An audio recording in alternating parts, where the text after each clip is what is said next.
Hi friends, welcome back to iDream media. ఈరోజు మనతో ఉన్నారు సర్టిఫైడ్ ఫైనాన్షియల్ ప్లానర్ అయిన మాధవిరెడ్డి గారు. మ్యామ్తో మాట్లాడదాం. Hi ma'am. హలో అండి. మ్యూచువల్ ఫండ్స్ అనగానే ఆల్రెడీ ఇన్వెస్ట్ చేస్తున్న వాళ్ళకున్న ఒక అన్సాల్వ్డ్ డౌట్ అని చెప్పొచ్చు. ఎస్ఐపిలో పెట్టమంటారా, నా దగ్గర పెద్ద మొత్తంలో అమౌంట్ ఉంది, ఒకేసారి పెట్టేయమంటారా? లంసమ్ వర్సెస్ ఎస్ఐపి, ఈ కన్ఫ్యూజన్కి ఒక ఆన్సర్ కావాలి మేడం. డెఫినెట్లీ అందరు మా క్లయింట్స్ కూడా ఇవే క్వశ్చన్స్ అడుగుతారు. మేడం 10,000 20,000 పర్ మంత్ పెట్టుకుంటూ వెళ్దామా, లేదు ఒకేసారి ₹1,00,000 2,00,000 పెట్టేస్తే మంచిదా? మేడం మార్కెట్ పడినప్పుడు మనం ఒకేసారి 1,00,000 2,00,000 పెట్టేస్తే మనకు చాలా ప్రాఫిట్ వస్తుంది కదా, లోడ్ చేసేద్దాం మనీ ఒకేసారి. తర్వాత ఇలాంటివి చాలా ఉంటాయండి. మార్కెట్స్ ఎలా ఉంటాయి, ఎలా నెక్స్ట్ ఉండబోతున్నాయి అనేది ప్రిడిక్ట్ చేయలేం. కాబట్టి it's always better go with ఎస్ఐపిలోని మనము పెట్టుకుంటూ వెళ్తే మంచిదండి. సో లేదు మా దగ్గర ఒక లంసమ్ అమౌంట్ ఉందంటే there is one more strategy అంటాం, దాన్ని ఎస్టిపి అంటాం, అంటే సిస్టమాటిక్ ట్రాన్స్ఫర్ ప్లాన్. ఓకే, ఇది సిస్టమాటిక్ ట్రాన్స్ఫర్ ప్లాన్ అంటే ఇప్పుడు మీ దగ్గర ఒక 5,00,000 ఉంది, దాన్ని ఐడిల్గా ఉంచడం ఇష్టం లేదు, దాన్ని ఇన్వెస్ట్ చేసేద్దామని అనుకుంటున్నారు. కానీ మీరు నా దగ్గరకు వచ్చారు, మేడం 5 lakhs ఉన్నాయి, ఇన్వెస్ట్ చేయించండి అని. ఇప్పుడున్న మార్కెట్స్ కండిషన్స్ బట్టి నేను సార్ ఇప్పుడు కొంచెం సిచ్యువేషన్ ఇలా ఉంది కాబట్టి మీ 5 lakhs ఏం చేస్తానంటే ఒక డెట్ ఫండ్లో పెట్టిస్తాం, where there is nothing to do with the markets. Okay, మార్కెట్కి సంబంధం ఉండదు, ఎందుకంటే అది డెట్ ఫండ్ కాబట్టి ఓన్లీ డిబెంచర్స్, బాండ్స్ ఇలాంటి వాటిలో ఉంటుంది, రిస్క్ ఉండదు. ఈ 5 lakhs నేను ఏం చేస్తానంటే నెమ్మదిగా ఎవ్రీ మంత్ 30,000 మార్కెట్లో పంపిస్తాను. Okay, that is called systematic transfer plan. So ప్రతి దానికి ఒక సొల్యూషన్ ఉంటుందండి. But you need to approach right strategies and right advise మీరు చేసినట్లయితే మీకు ప్రతి దానికి ఏ టైంలో పెట్టాలి, ఎలా పెట్టాలి, ఎస్ఐపి మంచిదా, ఇవన్నిటికీ కూడా every one has its own situation అండి. మీ సిచ్యువేషన్ బట్టి కూడా నేను సజెస్ట్ చేయాల్సి వస్తుంది.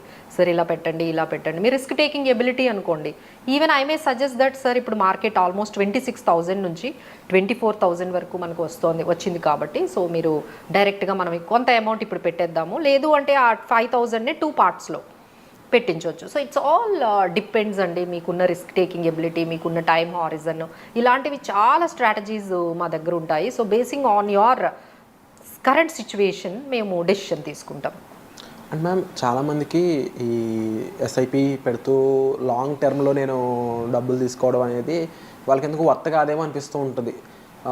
ఇంకొంతమందికి ఎస్ఐపిలో కాంపౌండింగ్ అనే వాల్యూ అర్థం కాక వాళ్ళు ఏమంటారంటే ఎప్పుడో వచ్చేదానికి నాకెందుకు, ఇప్పుడు వచ్చేది ఏమైనా ఉందా, నాకు రెగ్యులర్గా ఇన్కమ్ కావాలి బట్ నేను అంత లాంగ్ టర్మ్లో పెట్టలేను అనేవాళ్ళు.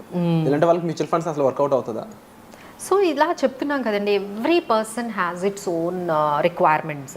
ఇప్పుడు ఆయనకి రెగ్యులర్ ఇన్కమ్ కావాలి అంటే ఒక 20,000 30,000 ఆయన దగ్గర ఒక లంసమ్ ఉందనుకోండి, డెఫినెట్లీ గుడ్ అండి. బట్ దానికి ఒక ఆప్షన్ ఉంది, దాన్ని SWP అంటాం, సిస్టమాటిక్ విత్డ్రాల్ ప్లాన్ అంటాం అండి.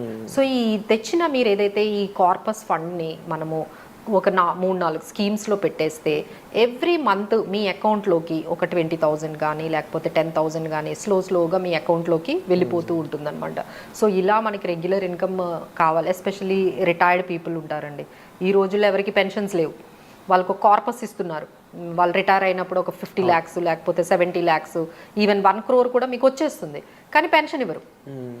పెన్షన్ ఇవ్వకపోయేసరికి అరే ఎంత ఎక్కడ పెట్టాలి, ఎలా మేనేజ్ చేయాలి, ఎవ్రీ మంత్ నాకు సెక్యూర్డ్గా ఉండాలి, సేఫ్టీ ఉండాలి, రిటర్న్స్ బాగుండాలి, నాకు ట్యాక్సెస్ కూడా మేనేజ్ చేసి పెట్టాలి, నాకు రిటర్న్స్ కూడా బాగుండాలి, లిస్ట్ అయితే చాలా ఉంటుందండి.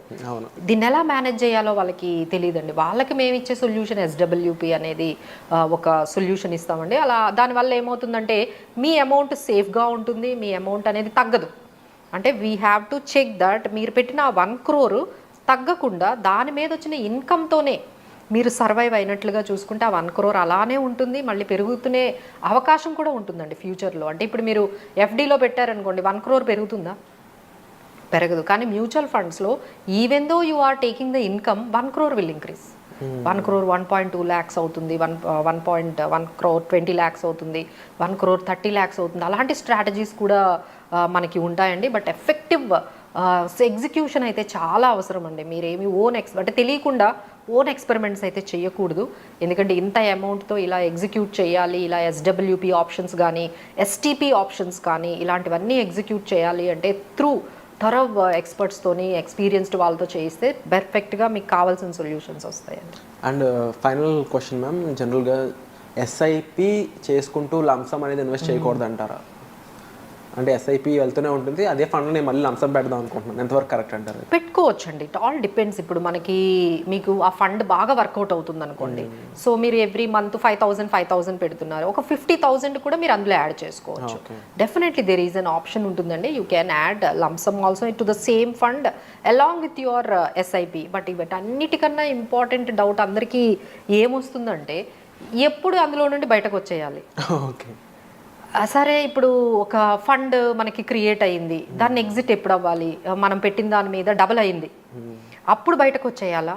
లేదు మనకి నిజంగా ఒక ఫైనాన్షియల్ నీడ్ వచ్చింది, you got some emergency need of funds, అప్పుడు బయటకు వచ్చేయాలా? అప్పుడు మనం అంటే ఈ మ్యూచువల్ ఫండ్ యూనిట్స్ని ఎప్పుడు సెల్ చేయాలి అండ్ ఇంకో డౌట్ ఉంది మ్యామ్ ఇందులో. లాజికల్ డౌట్ ఏంటి అంటే, మ్యూచువల్ ఫండ్లో నేను రీడీమ్ చేసుకుందాం అనుకుంటున్నాను, ఎమర్జెన్సీగా సిచ్యువేషన్ అయితే రాదు కదా, 3 days ఏనండి, 3 days లో వచ్చేస్తుంది. 3 days అది మినిమం పీరియడ్ అనుకున్నా కానీ ఇంకా ఎమర్జెన్సీగా నాకు ఈ రోజే రావాలి, దానికి కూడా ఉన్నాయండి లిక్విడ్ ఫండ్స్ అనేవి ఉంటాయి. వాళ్ళు 24 hours లో కూడా మీకు, కాకపోతే అది సెపరేట్ ఫండ్లో పెట్టాల్సి ఉంటుంది, అప్పుడు మీకు తొందరగా వచ్చేస్తాయి. బట్ ఏంటంటే ఈ సెల్ చేయాలి, ఎప్పుడు సెల్ చేయాలి యూనిట్స్ని, ఎప్పుడు మనకి మ్యూచువల్ ఫండ్స్లో రిడెంప్షన్కి ఎప్పుడు వెళ్ళాలి అనేది చాలా మందికి డౌట్ ఉంటుందండి. సో ఫస్ట్ ఆఫ్ ఆల్ వాళ్ళు ఏంటంటే నీడ్ ఏమైనా ఉందా, ఫైనాన్షియల్ గోల్కి మనం రీచ్ అయినప్పుడు అమ్మేసుకోవడం అనేది ఒకటి. అంటే మీరు ఒక ప్లాట్ కొనుక్కోవాలి, లేకపోతే ఇల్లు కొనుక్కోవాలనుకునే వాళ్ళు అది నిజంగా మ్యూచువల్ ఫండ్స్ని ఎంత రిడీమ్ చేయాలి అంతా చేయకూడదండి.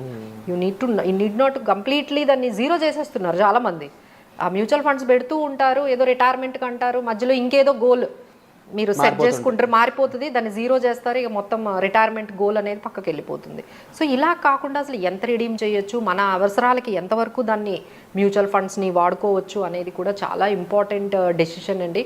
ఆ తర్వాత అది చాలా వరకు పెరిగింది, దాన్ని ప్రాఫిట్స్ బుక్ చేసుకుందామా, అందులో నుండి మనం బయటకు వచ్చేసి బుక్ చేసుకొని ఇంకెక్కడైనా ఇన్వెస్ట్ చేసుకుందామా, ఇలాంటి డెసిషన్స్ కూడా చాలా టఫ్ డెసిషన్స్ అండి. తీసుకోవడం అంతా మేము చెప్పినంత ఈజీ కాదు. సో లేకపోతే ఫండ్ బాగా పెర్ఫార్మెన్స్ చేయట్లేదు, చాలామంది అడుగుతారు, మేడం నా దగ్గర 4 funds ఉన్నాయి కానీ ఈ ఫండ్ అస్సలు పెరగట్లేదండి అని. సో అందులో నుండి ఎప్పుడు బయటకు వచ్చేయాలి? బయటకు వచ్చేటప్పుడు ట్యాక్సెస్ కూడా పడతాయి కదండి. సో ఆ ట్యాక్స్ ఇంప్లికేషన్ కూడా మీరు ఒకసారి క్యాలిక్యులేట్ చేసుకోండి. సో దాని మీద మీకు long term capital gain tax అనేది 12.5% ఉంటుంది. సో ఈ ఇంప్లికేషన్స్ అన్నీ తర్వాత ఇంకా మీరు ముందే వచ్చేసారనుకోండి, ఎగ్జిట్ లోడ్స్ ఉంటాయి.